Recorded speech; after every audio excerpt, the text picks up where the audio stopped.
Mark 7. The Pharisees and some of the scribes who had come from Jerusalem gathered around Jesus. They noticed that some of his disciples were eating bread with hands that were defiled, that is, unwashed.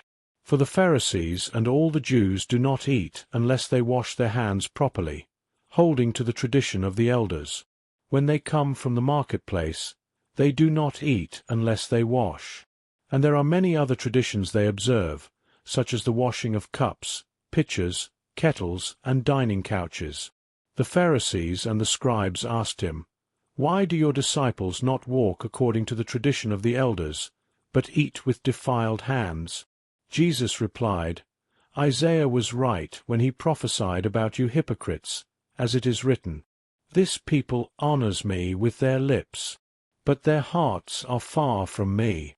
They worship me in vain, teaching as doctrines the commands of men.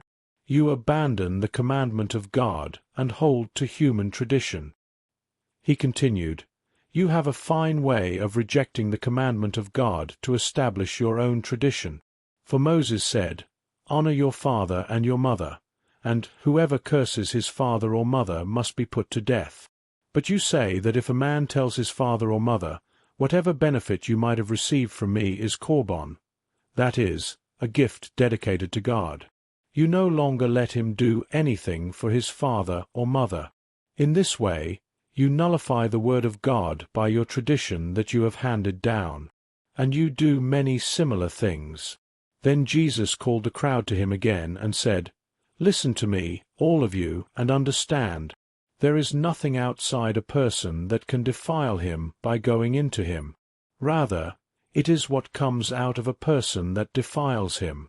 If anyone has ears to hear, let him hear." When he had entered the house away from the crowd, his disciples asked him about the parable.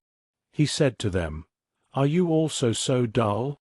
Don't you see that nothing that enters a person from the outside can defile them? For it doesn't go into the heart, but into the stomach, and then out of the body." In saying this, Jesus declared all foods clean. He continued, "What comes out of a person is what defile them.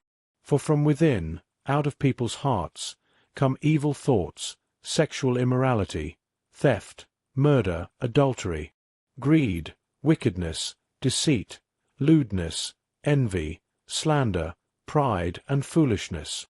All these evils come from within and defile a person."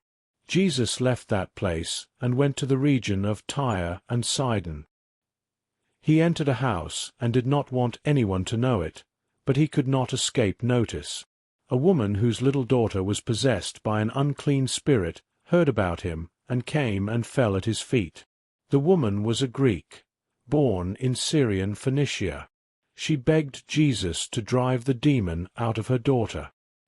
He told her, "First let the children be fed, for it is not right to take the children's bread and throw it to the dogs." "Yes, Lord," she replied, "but even the dogs under the table eat the children's crumbs." Then he said to her, "For such a reply, you may go. The demon has left your daughter." She went home and found her child lying on the bed, and the demon was gone. Jesus then left the region of Tyre and went through Sidon to the Sea of Galilee, into the region of the Decapolis. Some people brought to him a man who was deaf and could hardly speak, and they begged Jesus to place his hand on him. He took him aside, away from the crowd, put his fingers into the man's ears, and after spitting, touched his tongue. He looked up to heaven, and with a deep sigh said to him, "Ephphatha," which means, "Be opened." Immediately the man's ears were opened, his tongue was loosened, and he began to speak plainly. Jesus ordered them not to tell anyone, but the more he did so, the more they kept talking about it. People were overwhelmed with amazement. "He has done everything well," they said. "He even makes the deaf hear and the mute speak."